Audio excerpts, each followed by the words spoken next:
গত বছরের কথা, আমার এক বন্ধু শপিং করছিল। মেয়ে কাঁদতে কাঁদতে কল করল, আব্বু আপনার জামাই আমাকে তালাক দিয়ে দিয়েছে,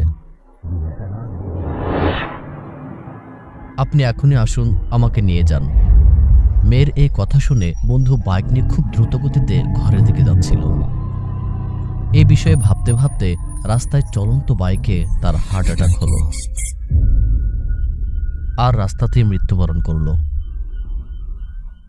এখন তালাকপ্রাপ্তা এক নারীর জন্য তালাকের কষ্টের পর বাবার মৃত্যুর কষ্ট তো ছিলই, পাশাপাশি আরও অনেক কিছু ঘটল। কিন্তু এখন যা বলতে যাচ্ছি তা খুবই গুরুত্বপূর্ণ। বিচ্ছেদের কিছুদিন পর আমার স্ত্রী সেই মেয়ের সাথে দেখা করল আর জিজ্ঞেস করল, 3টি সন্তান থাকা সত্ত্বেও তোমার স্বামী তোমাকে কেন তালাক দিল? অভিযোগের এক লম্বা তালিকা ছিল, যাতে বিশেষত স্বামীর দরিদ্রতা অধিকতর উল্লেখ ছিল। বিশেষ কোনো কারণ বুঝে এল না। আমার স্ত্রী এই বিষয়টি লক্ষ্য করল যে সেই মেয়ে ব্র্যান্ডের পোশাক পরেছিল আর হাতে 1.5 লাখ টাকার আইফোন ছিল, যা সেই গরিব স্বামী কিনে দিয়েছিল। মরহুম বন্ধুর সাবেক মেয়ের জামাই খুবই শিক্ষিত ও স্বনামধন্য একটি স্কুলের শিক্ষক ছিলেন। কিছুদিন পর আমি তার সাথে দেখা করতে গেলাম। জিজ্ঞাসা করলাম, তুমি যে এত বড় একটা সিদ্ধান্ত নিলে, এর কারণ কি ছিল? জনাব, আমার 2জন শালিকা ছিল, আর দুজনেরই খুব ধনী পরিবারে বিয়ে হয়েছে। গাড়ি, বাড়ি, চাকর বাকর। যখনই আমার স্ত্রী তাদের সাথে দেখা করতে যেত, আমার ঘরে ঝগড়া শুরু হয়ে যেত। আল্লাহ!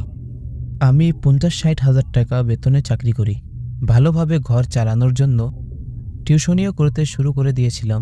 এখন আপনি দেখুন, 3,000 টাকা দামের মোবাইল ফোন ব্যবহার করি। স্ত্রীকে আইফোন কিনে দিয়েছি। একটি গাড়ি চেয়েছে, লোন নিয়ে গাড়ি কিনে দিয়েছি। এত কিছু দেওয়ার পরেও খোটার পর খোটা দিয়ে যাচ্ছিল। বারবার আমাকে তালাক দিতে বলছিল। আপনি বলুন আমি কি করতাম, বলুন।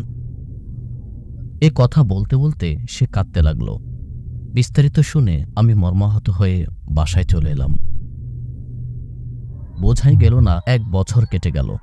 মরহুম বন্ধুর পরিবারের পুনরায় খোঁজ নিয়ে জানতে পারলাম যে এখন সেই তালাকপ্রাপ্তা মেয়েটি কোনো বাংলো বাড়িতে তো কি, তার বিবাহিত ভাইয়ের 3 তলা বাড়ির উপরের একটি কক্ষে বসবাস করছে।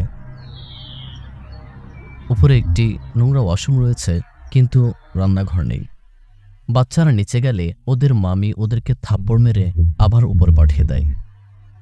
26 বছরের নারী, কেবল 1 বছর যেতে না যেতেই 50 বছরের মহিলা মনে হচ্ছিল। বরং শুনেছি কোনো প্রাইভেট স্কুলে আয়ার পদে 9 থেকে 10 হাজার টাকা বেতনে চাকরি করছে। পক্ষান্তরে স্বামী মহোদয় অন্যত্র বিয়ে করেছেন। এটি কোনো গল্প নয়, বরং হাজারো লাখো পরিবারের বাস্তব চিত্র। মনে রাখবেন, আপনার সন্তান, বিশেষত মেয়েদেরকে অবশ্যই এই দীক্ষা দিন যে স্বল্পে তুষ্ট জীবনযাপনকারী কখনো পেরেশান হয় না। কেননা প্রয়োজন ভিক্ষুকেরও পূরণ হয়ে যায়, অথচ আকাঙ্ক্ষা রাজা বাদশারও অপূর্ণ থেকে যায়। রাসূলুল্লাহ সাল্লাল্লাহু তাআলা আলাইহি ওয়া আলিহি ওয়াসাল্লাম ইরশাদ করেন, দুনিয়াবি বিষয়ে সেই সব লোকদের দিকে তাকাও যারা তোমার নিচে রয়েছে, আর ওইসব লোকদের দিকে তাকিও না যারা তোমার উপরে রয়েছে। এটাই অধিকতর গ্রহণীয় যে তোমরা আল্লাহ পাকের সেই নিয়ামতকে তুচ্ছ মনে করো না।